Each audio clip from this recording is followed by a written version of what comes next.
Hi, I'm Lorna Kleidman, and this is part 2 of the Snatch Basics.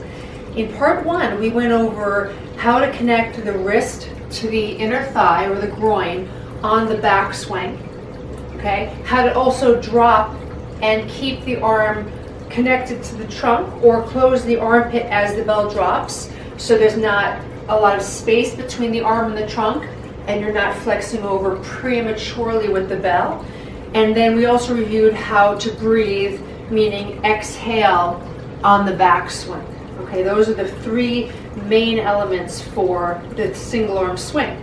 Now, taking a little bit further into developing the snatch technique, out of the backswing, you're going to wait for the bell to come forward, right? So assuming the backswing is your 7 o'clock, you're going to let that pendulum come forward to about 7 or 8 o'clock. Exhaling on the backswing, okay? And you're not thrusting the bell forward with your hips. It looks like you're doing that if you see it from the front, but that's not what's happening. So you're going to wait for the bell to finish its backswing and then let it come forward. From there, once it comes to about 7, 8 o'clock, you're going to give a gentle lean back and let it come to about chest height.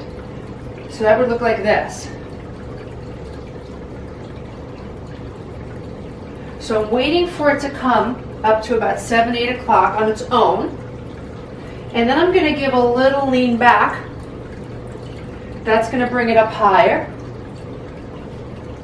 And then to finish the movement, you're going to give a little acceleration pull of the bell shoulder blade back and the free arm shoulder forward. That's going to accelerate the bell up, and then you break the elbow, push the hand through into your fixation. So, waiting for the bell and not pulling it out of the backswing. Lean back. Now we have a higher swing. And now you're going to accelerate it and push the hand through. Let's try that again. Waiting for the bell to come. Leaning back, higher swing. And then acceleration and slip the hand through. When you slip the hand through, your objective is going to be to get this position of the cross handle down in the palm on this diagonal. So you can rest in the overhead position with the wrist straight, stacking your bones and the fingers relaxed. That's your goal, okay? Because that's going to keep your wrist and your grip relaxed for as much of the set as you can. Then bringing it down can be tricky. So what you want to think about bringing it down is you're going to let the bell turn so the weight comes outside the body. Then you're going to lean back, break the elbow, and catch. And then you go into your next backswing. Okay? So you're going to gently turn it, not spin it, gently turn it here. It's on the outside of the arm. You're going to lean back, break the elbow, and then catch it. And there's your backswing. And we start all over again. Okay, so bringing it back up again, right? Okay, let the bell turn a little bit. We get that bell outside. And then from there, you're just going to let gravity take the bell down. So you're going to lean back, away from it, deflecting, break the elbow, and catch.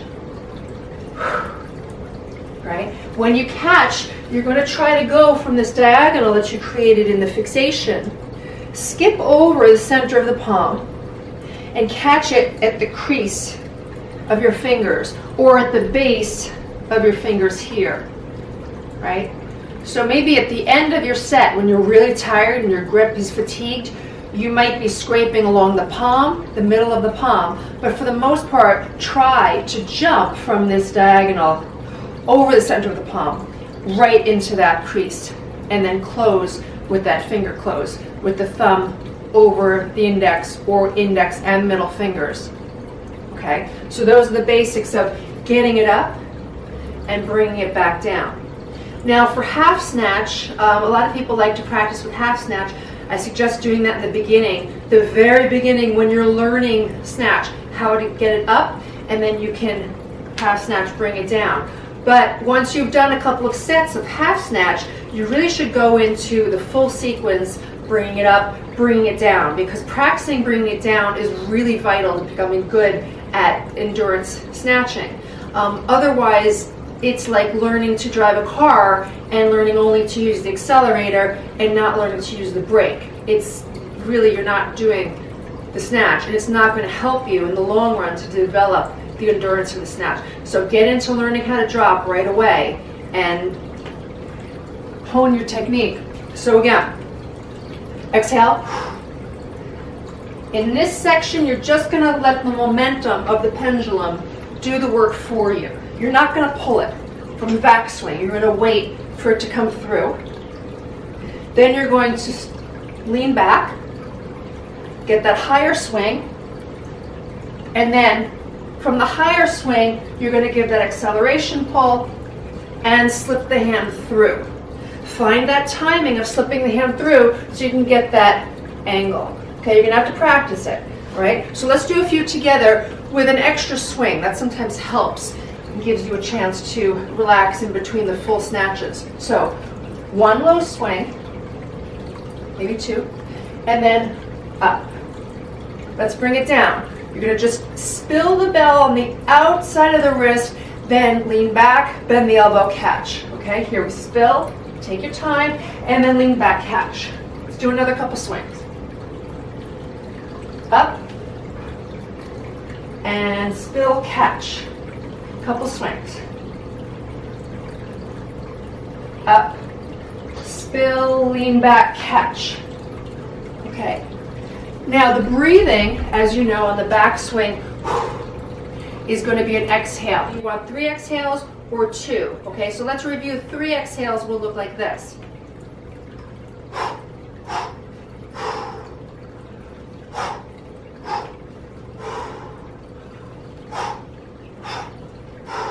And of course, if you're resting at the top, you're going to keep exhaling until you go again.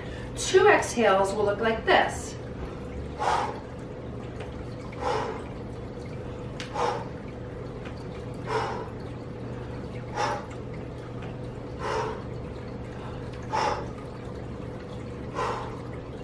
Okay, give it some practice, and I'll see you in a couple weeks.